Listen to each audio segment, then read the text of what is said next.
Niño latino de 8 años deja atónito al juez con sus conocimientos legales, sorprendiendo a todo el jurado. El silencio en la sala del tribunal de Brooklyn se rompió cuando Mateo Álvarez, de apenas 8 años, se levantó de su silla y pidió permiso para hablar. El niño sostenía una carpeta improvisada llena de papeles y notas, con unos ojos decididos que contrastaban con su pequeña estatura frente a la imponente corte. Su señoría, me gustaría hacer una declaración en defensa de mi abuela, dijo con una voz firme que resonó en la sala silenciosa. El juez William Carter dejó de escribir y levantó la mirada por encima de sus gafas. En sus 30 años de carrera, nunca había presenciado algo así. En la mesa del jurado, algunos miembros se miraban entre sí con expresiones que iban desde la curiosidad hasta la incomodidad evidente. Carmen Álvarez, de 72 años, estaba acusada de malversar fondos del programa de vivienda del vecindario de Bedford-Stuyvesant. La suma era considerable, $1.750.000, que simplemente habían desaparecido de las arcas de la organización comunitaria que ella había dirigido durante 15 años. Joven, deberías estar en la escuela, dijo el juez con una media sonrisa forzada, tratando de mostrarse amable ante la inusual situación. Lo sé, señor, pero mi abuela tiene problemas de corazón y no puede alterarse. Su abogado abandonó el caso ayer porque se enteró de que no le iban a pagar, respondió Mateo, con una voz que transmitía una madurez inquietante para su edad. Un murmullo recorrió la sala. David Richardson, el fiscal a cargo del caso, puso los ojos en blanco con obvia irritación. Era un hombre elegante de 50 años, conocido por su tasa de condenas del 95% en casos de fraude financiero. Su señoría, esto es una irregularidad completa. Un niño no puede representar a nadie en la corte, protestó Richardson, ajustándose la costosa corbata con un desprecio apenas disimulado. No quiero representar a nadie, señor, replicó Mateo, girándose hacia el fiscal con una cortesía impresionante. Solo quiero decir la verdad. Mi abuela me enseñó que la verdad siempre gana, incluso cuando parece imposible. El juez Carter se inclinó hacia adelante, intrigado. Había algo en la determinación del niño que lo conmovía profundamente, pero también la incómoda conciencia de que todos estaban viendo a un niño latino intentando abrirse paso en un sistema que históricamente no favorecía a personas como él. Muy bien, Mateo. Tienes 5 minutos para hablar, pero solo como testigo, dictaminó el juez, ignorando la protesta silenciosa de Richardson. Mateo respiró hondo y abrió su carpeta. Los papeles estaban organizados con una precisión que llamó la atención de todos los presentes. Había recortes de periódicos, fotocopias de documentos oficiales e incluso dibujos hechos por el propio niño para ilustrar puntos importantes. Su señoría, vivo con mi abuela desde que mis padres murieron en un accidente hace 2 años. Ella siempre ha sido la administradora del programa de vivienda, y yo siempre la ayudaba a revisar las cuentas cada domingo por la noche en la mesa de la cocina. Richardson se preparó para objetar de nuevo, pero algo en la mirada decidida del niño lo hizo dudar. Era como si aquel niño supiera exactamente lo que estaba haciendo. Cada domingo, la abuela Carmen ponía todos los papeles sobre la mesa y me dejaba clasificar los recibos por colores. Azul para los gastos, amarillo para los ingresos. Era nuestro tiempo especial juntos, continuó Mateo, con la voz empezando a temblar levemente, pero recuperando pronto la compostura.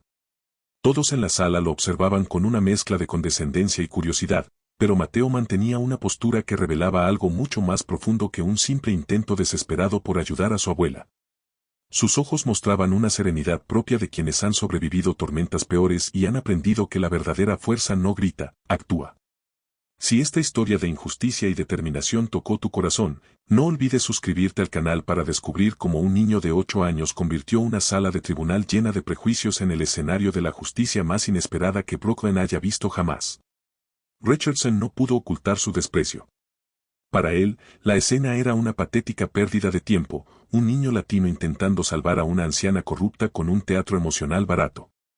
En septiembre, 3 semanas antes de que desapareciera el dinero, la abuela Carmen notó que alguien había estado manipulando su cuenta del programa de vivienda sin autorización, continuó Mateo, mostrando un cuaderno escolar sencillo. Ella lo anotó todo aquí. El fiscal se levantó de golpe. Su señoría, esto es ridículo. Estamos perdiendo el tiempo con las fantasías de un niño que claramente ha sido entrenado por la propia acusada. Señor Richardson, usted puede hablar después si lo desea, replicó Mateo con una cortesía que sorprendió a algunos miembros del jurado. Mi abuela siempre me enseñó a dejar que la gente termine de hablar. La verdad era más compleja de lo que cualquiera en la sala imaginaba. Carmen Álvarez había dedicado 15 años de su vida al programa de vivienda que ayudaba a familias de bajos recursos a encontrar hogares dignos en Brooklyn. Trabajaba sin recibir sueldo, movida solo por la convicción de que todo niño merecía un lugar seguro donde vivir. 2 años antes, cuando Mateo perdió a sus padres en un accidente de coche, Carmen no dudó en quedarse con la custodia de su nieto.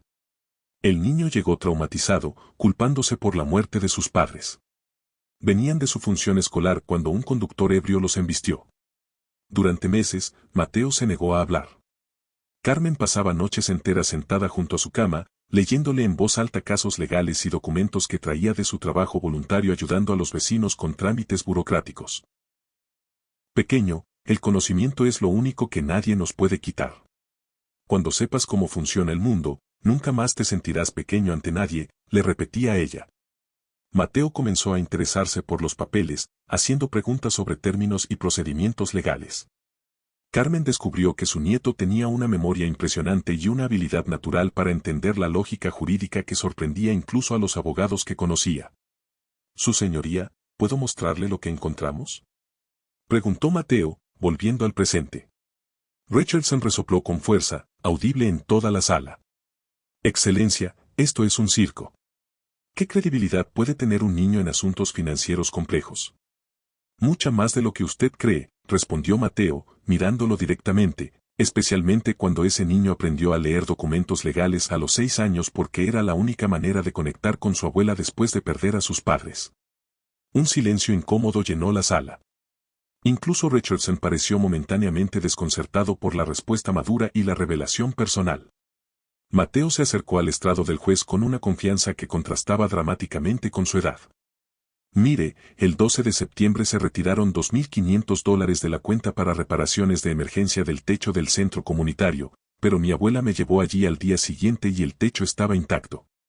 Mostró una foto tomada con un viejo celular. Esta foto fue tomada el 13 de septiembre. Como puede ver, no hay señales de reparaciones recientes. Richardson se removió incómodo en su asiento. Había construido todo su caso sobre la responsabilidad técnica de Carmen como administradora, pero no había investigado a fondo cada transacción. El 18 de septiembre, continuó Mateo, otros $1.800 para equipo de seguridad. Pero nunca hubo nuevo equipo en el centro. Y el 25 de septiembre, el retiro que más nos llamó la atención, $3.200 para asesoría legal externa. Mateo hizo una pausa dramática, recorriendo la sala con la mirada. Pero la abuela Carmen nunca contrató abogados externos. Siempre resolvió los asuntos legales ella misma con ayuda de amigos abogados que trabajaban pro bono. Los miembros del jurado empezaron a inclinarse hacia adelante, prestando más atención. Lo que había empezado como curiosidad se estaba convirtiendo en algo mucho más serio. «Dr. Richardson», dijo Mateo, girándose hacia el fiscal, «¿verificó usted que esas empresas que recibieron los pagos realmente existieran?». Richardson dudó. Era una pregunta simple, pero no había hecho esa verificación básica. La investigación se centró en la responsabilidad de la administradora, respondió a la defensiva. «Ya veo», replicó Mateo con una madurez perturbadora. Entonces asumió que la abuela Carmen era culpable sin investigar quién robó realmente el dinero. Cada nueva pregunta de Mateo revelaba vacíos enormes en la investigación del fiscal. Richardson empezaba a darse cuenta de que había subestimado por completo la situación, construyendo un caso superficial basado en prejuicios hacia una anciana latina que administraba fondos públicos. Lo que Richardson no sabía era que cada pregunta estratégica de Mateo no era fruto de la suerte o de la intuición infantil. Durante meses, el niño había estudiado meticulosamente cada aspecto del caso, impulsado no solo por el amor hacia su abuela, sino por la absoluta certeza de que el sistema intentaría destruir a otra familia latina inocente. Cada revelación fortalecía algo dentro de Mateo que sus opresores no podían ver, una fuerza silenciosa alimentada por la injusticia que intentaban imponer. Como si cada acto de desprecio escribiera su propia sentencia de derrota. «Y hay algo extraño en estas transacciones», prosiguió Mateo, sacando otro sobre de la carpeta.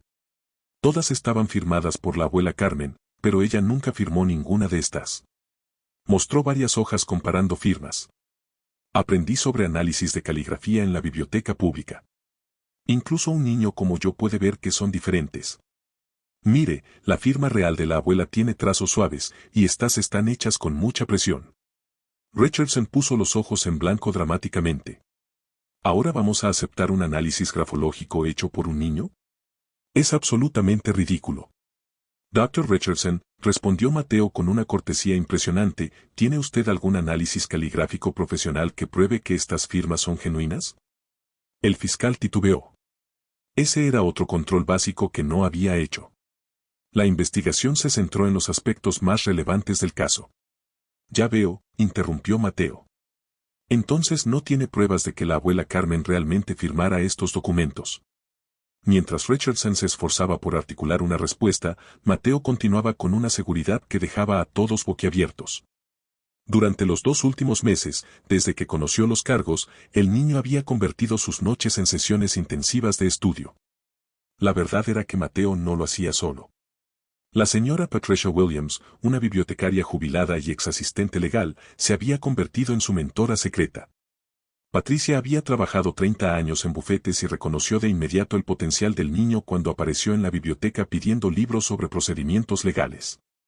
Mateo, le dijo Patricia 2 semanas antes, tienes una mente legal excepcional, pero debemos ser estratégicos en la corte. Van a intentar descalificarte porque eres un niño. Necesitas ir 3 pasos adelante. Juntos habían desarrollado una presentación meticulosa. Patricia le enseñó a Mateo sobre el orden de las pruebas, cómo hacer preguntas que expusieran fallas en la investigación y, sobre todo, cómo mantener la calma frente a oponentes condescendientes. Pero el descubrimiento más importante está aquí, dijo Mateo, sacando un documento oficial. Este es un reporte del banco que muestra que el día en que desapareció el dinero alguien llamó a la cuenta a las 2:30 de la tarde. La llamada duró 15 minutos. Mostró otro papel. Y este es el registro médico del Hospital Metodista de Brooklyn, que prueba que a esa hora exacta la abuela Carmen estaba conmigo en urgencias. Yo estaba teniendo un ataque de asma y ella estuvo allí desde la 1 hasta las 5 de la tarde. Un murmullo recorrió la sala. Era la primera prueba concreta e irrefutable de que Carmen no podía haber hecho la transacción. Richardson se levantó nervioso. Su señoría, estos documentos no fueron presentados durante la fase de descubrimiento. Dr. Richardson, replicó Mateo, ¿presentó usted alguna prueba de que la abuela Carmen estuviera presente cuando se robó el dinero? Otro silencio incómodo. Richardson había construido su caso entero sobre la responsabilidad técnica de Carmen sin verificar nunca que ella estuviera físicamente en el momento del delito. Además, continuó Mateo, ¿revisó las cámaras de seguridad del edificio donde está la oficina del programa de vivienda? Richardson empezaba a sudar. Las cámaras no funcionaban ese día. Interesante, dijo Mateo con inocencia calculada. Porque yo llamé a la empresa de seguridad la semana pasada y me dijeron que las cámaras funcionaban perfectamente. Incluso se ofrecieron a darme las grabaciones gratis para ayudar a la abuela Carmen. La sala estalló en murmullos. Richardson comprendió que estaba siendo desmontado sistemáticamente por un niño de 8 años que había hecho el trabajo de investigación básico que él había descuidado. ¿Cómo obtuviste esa información?, preguntó Richardson, con una voz que revelaba una mezcla de ira y desesperación. Es sencillo, respondió Mateo. Cuando amas a alguien, haces lo que sea para protegerlo. He pasado los últimos 2 meses estudiando este caso todos los días después de la escuela. Carmen, que había permanecido en silencio hasta entonces, comenzó a llorar quedamente. Su nieto de 8 años estaba luchando por ella con una determinación e inteligencia que nunca imaginó posibles. El juez Carter se inclinó hacia adelante, claramente impresionado. Mateo, ¿cómo aprendiste a organizar pruebas de esta manera? La señora Patricia de la biblioteca me ayudó. Trabajó 30 años en bufetes y dijo que todos merecen una defensa justa, incluso cuando no pueden pagarla. Richardson comprendió que había subestimado por completo la situación. No era solo un niño desesperado tratando de salvar a su abuela, era un dúo estratégico que había investigado el caso más a fondo que su propio equipo. Pero tengo una última prueba, dijo Mateo, con la voz más seria. La más importante de todas. Sacó un sobresellado de su maletín. Dentro de este sobre está la prueba de quién robó realmente el dinero del programa de vivienda. La abuela Carmen y yo descubrimos la verdad, pero quisimos darle al verdadero culpable la oportunidad de confesar primero. Mateo miró directamente a Richardson. Doctor, ¿quiere retirar los cargos contra mi abuela Carmen antes de que abra este sobre? Richardson vaciló. Había construido su carrera sobre la convicción de que siempre tenía razón. Pero ahora se enfrentaba a la posibilidad de haber acusado a una mujer inocente basándose en prejuicios y una investigación negligente. Por un momento, mientras Mateo sostenía el sobre en sus pequeñas manos, todos en la sala sintieron que estaban a punto de presenciar algo extraordinario. Pero cualquiera que observara con atención podía ver que no era nerviosismo lo que hacía temblar las manos del niño. Era el poder contenido de alguien que estaba a punto de reescribir no solo su propia historia, sino la de todos en la sala.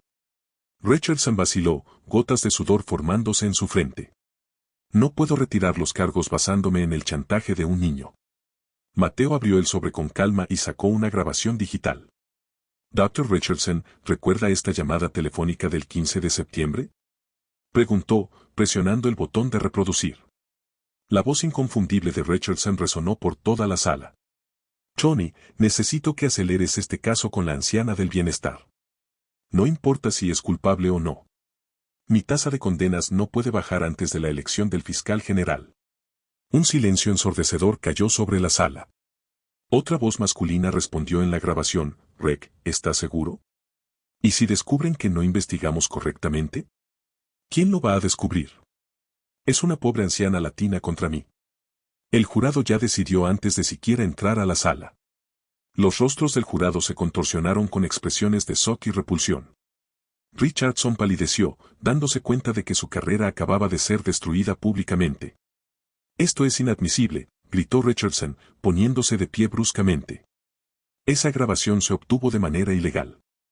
En realidad, dijo Mateo Álvarez con una calma impresionante, se obtuvo legalmente. La señora Patricia me enseñó sobre las leyes de grabación. Esta conversación ocurrió en el teléfono público de la oficina, que tiene avisos claros sobre la grabación por motivos de transparencia. El juez Carter estaba visiblemente conmocionado. En sus 3 décadas en el estrado, nunca había presenciado una exposición semejante de mala praxis procesal. Dr. Richardson, continuó Mateo, ¿también recuerda este mensaje que le enviaste a Tony 3 días después? Mostró la impresión del texto, la investigación debe enfocarse únicamente en la responsabilidad de la administradora. No quiero detectives perdiendo el tiempo verificando empresas o firmas. Caso cerrado en 2 semanas como máximo. Indignados murmullos recorrieron la sala. Los miembros del jurado se miraban con expresiones de asco. La conducta de Richardson no era solo negligente. Era deliberadamente corrupta. Pero la evidencia más importante, dijo Mateo, está en este documento. Mostró un estado de cuenta bancario. Este es el estado de cuenta personal del doctor Richardson. El 2 de octubre, 3 días después de que acusaran a la abuela Carmen, recibió un depósito de $25,000 de una empresa fantasma. Richardson intentó hablar, pero su voz salió como un susurro desesperado. Esa es la misma empresa que recibió algunos de los pagos fraudulentos del programa de vivienda. Usted no solo estaba descuidando la investigación, doctor, añadió Mateo. Estaba protegiendo a sus cómplices. La sala estalló en murmullos. Richardson había caído en su propia trampa. No solo había acusado a una mujer inocente, sino que estaba involucrado directamente en el esquema de corrupción. La señora Patricia me enseñó algo importante, dijo Mateo, mirando directamente a Richardson, me dijo que personas como usted siempre cometen el mismo error. Creen que pueden pisotear a quienes consideran más débiles sin consecuencias. Carmen Álvarez, que había permanecido en silencio durante toda la presentación, se puso de pie lentamente. Dr. Richardson, durante 15 años he dedicado mi vida a ayudar a familias a encontrar una vivienda digna. Usted intentó destruir eso por dinero y ambición política. Richardson agachó la cabeza, completamente derrotado. Su reputación, su carrera y su futuro político habían sido pulverizados por un niño de 8 años al que había subestimado por completo. Mateo, dijo el juez Carter, con la voz cargada de emoción, en mis 30 años en el estrado nunca he visto una presentación de pruebas tan exhaustiva como la tuya. Gracias, su señoría, pero yo solo quería limpiar el nombre de la abuela Carmen y asegurar que se hiciera verdadera justicia. El juez se volvió hacia el fiscal. Señor Richardson. Además de que los cargos contra Carmen Álvarez quedan inmediatamente desestimados, ordeno que este caso sea remitido para investigar mala conducta fiscal y corrupción. Richardson intentó ponerse de pie para protestar, pero se tambaleó. Su arrogancia se había convertido en pánico puro al darse cuenta de que no solo perdería el caso, sino que enfrentaría una investigación penal. Su señoría, dijo Mateo, quiero que todos sepan que no hice esto por venganza. Lo hice por amor a la abuela Carmen y porque todo niño merece ver que la justicia es posible, incluso cuando parece imposible. La sala estalló en aplausos espontáneos. Varios miembros del jurado tenían lágrimas en los ojos, no solo por la inocencia probada de Carmen, sino por la poderosa demostración de que la inteligencia y la determinación pueden vencer al privilegio y a la corrupción. Mientras los aplausos resonaban por la sala y Richardson era escoltado por seguridad, quedó una pregunta en el aire. ¿Podría ser que este niño de 8 años hubiera sembrado semillas de cambio que crecerían mucho más allá de esas 4 paredes, transformando no solo su vida, sino inspirando a toda una generación a creer que la edad, el color o el origen jamás definen el tamaño de los sueños que podemos alcanzar? 6 meses después del juicio que cambió Brooklyn, Mateo estaba sentado en primera fila de la Facultad de Derecho de la ciudad, no como estudiante, sino como conferencista invitado. A los 9 años, se había convertido en el estudio de caso de procedimiento civil más famoso de los últimos 10 años. La verdadera justicia, dijo Mateo a una audiencia de 300 futuras abogadas y abogados, no ocurre cuando derrotas a alguien. Ocurre cuando proteges a quienes amas y enseñas a otros a hacer lo mismo. En la primera fila, Carmen sonreía con orgullo. Su salud había mejorado drásticamente desde que terminó el estrés de los cargos. El programa de vivienda, ahora bajo una nueva gestión transparente, había recibido donaciones récord de personas inspiradas por la historia de integridad de la familia Álvarez. Richardson, en cambio, enfrentaba una realidad muy distinta. Tras una investigación federal, fue condenado por corrupción, mala conducta fiscal y fraude. Perdió su licencia para ejercer, enfrentó 2 años de prisión y ahora trabajaba como vendedor de seguros en un pequeño pueblo donde nadie conocía su vergonzoso pasado. La gente me pregunta si siento lástima por el Dr. Richardson, continuó Mateo durante la charla. Sí, siento lástima. Lástima por alguien que tuvo tanto privilegio y decidió usarlo para dañar a personas inocentes. La señora Patricia, ahora oficialmente mentora de Mateo a través de un programa universitario, estaba en la audiencia. Juntos habían creado un proyecto que enseñaba a niños de comunidades marginadas sus derechos legales básicos. El proyecto Mateo operaba ya en 25 escuelas públicas de Brooklyn, enseñando a cientos de niños que tenían voz y poder. Mateo nos enseñó algo fundamental, dijo el decano durante la presentación, que el conocimiento sin carácter es peligroso, pero el carácter con conocimiento puede cambiar el mundo. La vida de Mateo se había transformado por completo. 3 grandes despachos ya le habían ofrecido becas totales para cuando llegara a la universidad. Los medios nacionales cubrían su historia, pero Carmen siempre protegía a su nieto del exceso de atención, asegurándose de que siguiera siendo un niño normal. El caso inspiró cambios legislativos importantes. En el estado de Nueva York se aprobó una ley conocida como Ley Mateo, que exige a los fiscales presentar evidencia concreta de la presencia física del acusado en el momento del crimen en casos de robo mayor. Otros estados comenzaron a considerar legislación similar. Al final de la conferencia, una estudiante levantó la mano. Mateo, ¿vas a ser abogado cuando seas grande? Aún no lo sé, respondió con la honestidad de siempre. Pero sí sé que quiero seguir ayudando a la gente a entender que tiene más poder del que imagina. Carmen, ahora reconocida como Ciudadana del Año en Brooklyn, utilizaba su nueva plataforma para abogar por reformas en el sistema de asistencia social. Había sido invitada a integrarse a un consejo municipal que supervisaba programas sociales, garantizando transparencia y eficiencia. Mi nieto me enseñó que nuestra edad no define nuestra sabiduría, decía en entrevistas en televisión nacional. Y nuestro color no define nuestra capacidad. A veces la justicia necesita que le recuerden sus propios principios. Richardson intentó varias veces contactar a Carmen para disculparse en persona, incluso enviando cartas desde la prisión.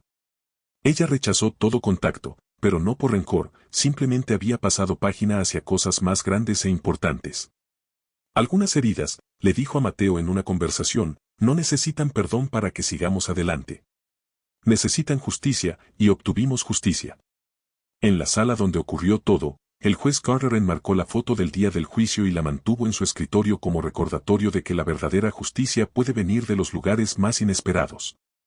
Se volvió más riguroso al revisar las pruebas presentadas por los fiscales, citando siempre el caso Álvarez como ejemplo de debido proceso. Mateo siguió siendo un niño normal, jugaba baloncesto en la escuela, veía caricaturas los domingos y se metía en las travesuras típicas de cualquier niño de 9 años.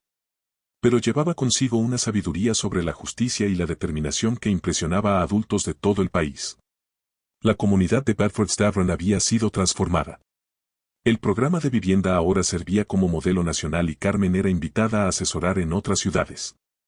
Mateo a menudo la acompañaba, siempre llevando su carpeta organizada, ya famosa entre abogados y estudiantes de derecho. Durante uno de esos viajes, un reportero le preguntó a Mateo cuál había sido su mayor aprendizaje del caso. Aprendí que cuando tienes la razón y no te rindes, el sistema puede ser justo. Pero hay que estar preparado para demostrar que tienes la razón. La señora Patricia, viendo a Mateo responder con madurez, comentó después. Este niño no solo salvó a su abuela. Me devolvió la fe en que la próxima generación puede arreglar lo que la nuestra rompió. La historia sentó un precedente que otros casos siguieron. Abogadas y abogados comenzaron a citar el precedente Álvarez en asuntos de mala praxis procesal, y las facultades de derecho incluyeron el caso en sus cursos de ética profesional. La diferencia entre ser víctima y ser ganador, solía decir Mateo cuando le preguntaban su secreto, no es lo que te pasa, sino lo que decides hacer después. La abuela Carmen me enseñó que el conocimiento es poder, pero el amor es valentía. Richardson intentó destruir a una familia inocente, pero terminó destruyéndose solo a sí mismo. Mientras tanto, Mateo y Carmen salieron fortalecidos, inspirando a toda una generación de niños a creer que sus voces importan. La historia de la familia Álvarez demostró que la edad no define la capacidad, que el color no limita el potencial y que, cuando el amor se encuentra con el conocimiento, los milagros pueden suceder incluso en los lugares más improbables. Mateo había sembrado semillas de cambio que crecerían mucho más allá de aquella sala, transformando no solo su vida, sino inspirando a toda una generación a creer que la justicia es posible. Si esta historia de justicia y superación te ha tocado el corazón, suscríbete al canal para descubrir más historias reales que demuestran que la mejor venganza no es destruir a quienes te hirieron, sino construir algo tan grande que jamás lo podrían imaginar. ¿Y tú? ¿Alguna vez has tenido que luchar por alguien a quien amas contra un sistema que parecía imposible de vencer? Deja tu propia historia de determinación en los comentarios, porque, como nos enseñó Mateo, cada niño y cada adulto tiene más poder del que se imagina cuando decide que vale la pena luchar por la justicia. A veces la verdadera revolución no ocurre con gritos ni violencia, sino con un niño de 8 años, una carpeta organizada y la creencia inquebrantable de que la verdad y el amor siempre ganan al final.